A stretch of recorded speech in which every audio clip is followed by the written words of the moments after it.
Hello, Medical Aid Cardinals. In this video, we'll be talking about disability, awareness, history, and an interview with Ms. Bazicki. Let's get to it. There are multiple disabilities you can develop over time. Some of these disabilities can limit your ability to move or by limiting your ability to function mentally. There are multiple ways to limit the effects of these disabilities, such as for cancer, you can get radiation therapy.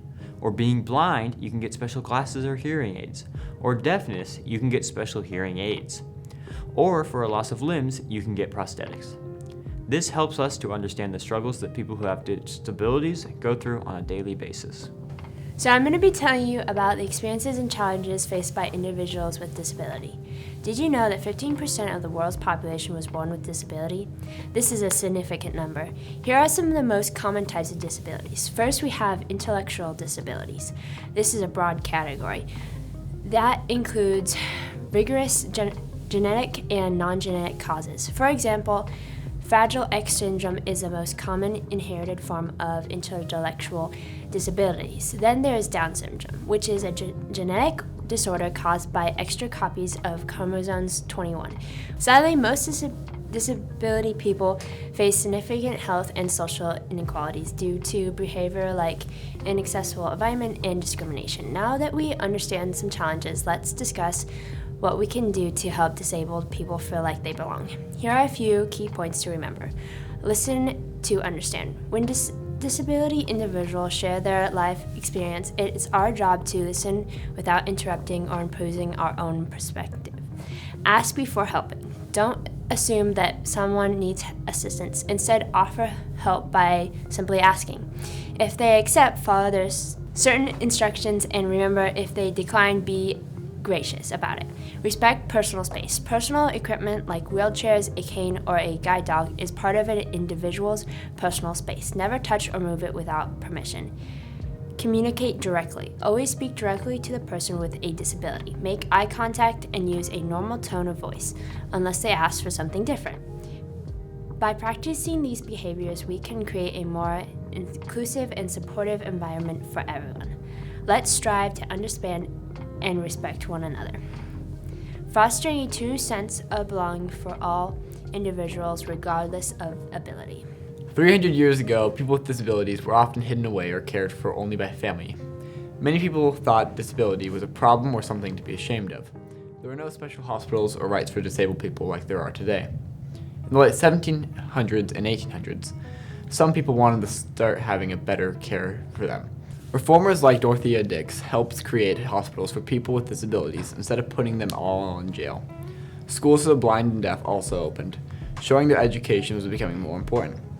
But later, many institutions became crowded and unhelpful.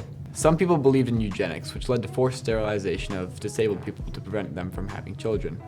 After World War II, attitudes changed when disabled veterans came home and were seen as heroes. In the late 1960s, the disability rights movement grew. People with disabilities fought for equal rights and independence. This work led to the Americans with Disabilities Act in 1990, which made the discrimination illegal and required accessibility. Today there are ramps, captions, prosthetics, and other technologies to help disabled people. Society now understands that disability is a natural part of life.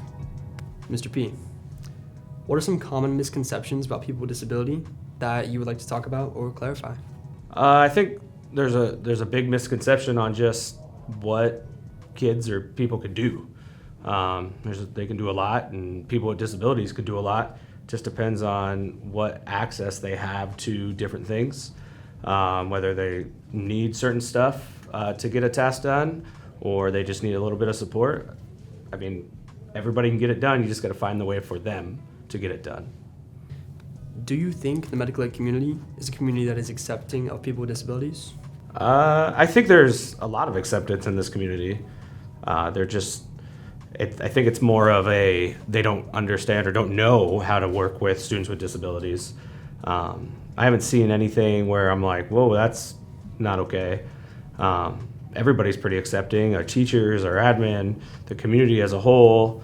I mean, even when we've gone out into different places, whether it's in Medical Lake, Cheney, Spokane, I mean, they're always accepting of us and willing to help and do whatever they can. It's just they don't know how or what it is to do. because every person's different. One person might have a disability that another person has is the same disability category or something, but their needs are going to be completely different. So it's hard to say, there's something I would change, but it's more like, let's get more education out there for people so they know what to do.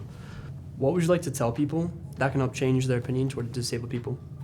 I mean, put it bluntly, it would be, don't be afraid, right? I mean, there's a lot of stuff that you're going, I don't know if I can hang out or be around that, and they're just people. So don't be afraid. Go say hi. You'll find something new about them and about yourself, honestly.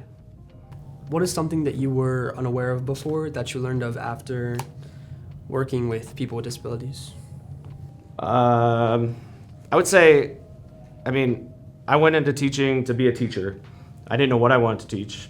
I had no idea.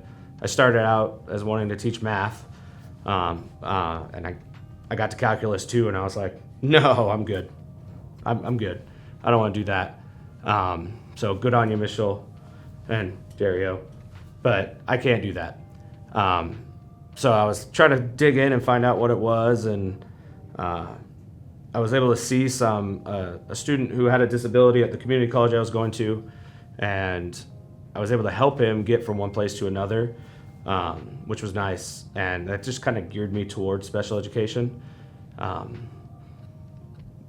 You get to see so much growth and so much excitement on the smallest things in the field that I work in. It's awesome to see, so you get to see kids make even the smallest gain and their face light up. It's just really rewarding to see.